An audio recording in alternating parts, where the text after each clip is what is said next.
ભાવનગર શહેરના ફુલસર વિસ્તારમાં મોડી રાત્રે જુગાર રમતા 6 ઇસમો ગ્રેપ્તાર થયા છે અને પોલીસે તેની સામે કાનૂની કાર્યવાહી હાથ ધરી છે। નમસ્કાર દર્શક મિત્રો, હું છું આપનો રાજેશ જોશી। ગુજરાત છાયા ન્યૂઝ ચેનલમાં આપનું સ્વાગત છે।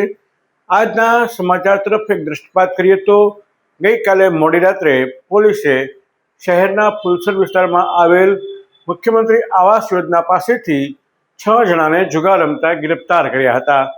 પોલીસે આરોપીઓ પાસેથી રોકડ તેમજ નાની મોટી માલમત્તાઓ સહિતની મત્તા કબજે કરી તેની સામે કાર્યવાહી હાથ ધરી છે।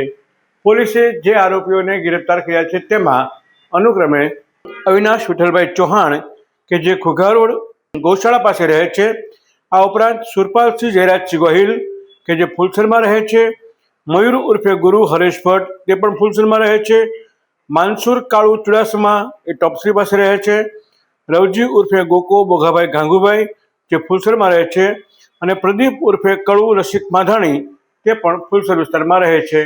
આ 6 આરોપીઓને પોલીસે गिरफ्तार કરી જુગાર ધારા એક્ટની કલમો હેઠળ ગુનો દાખલ કરી તમામની સામે કાનૂની કાર્યવાહી હાથ ધરી છે।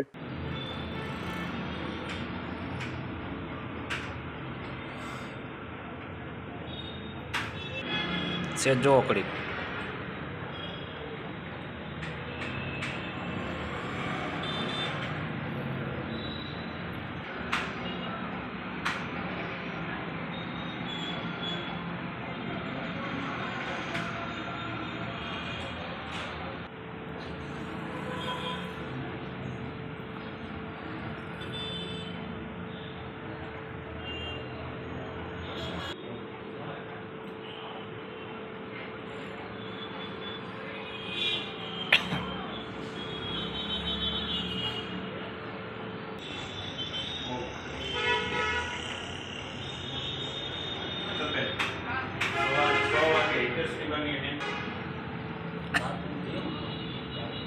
Deal.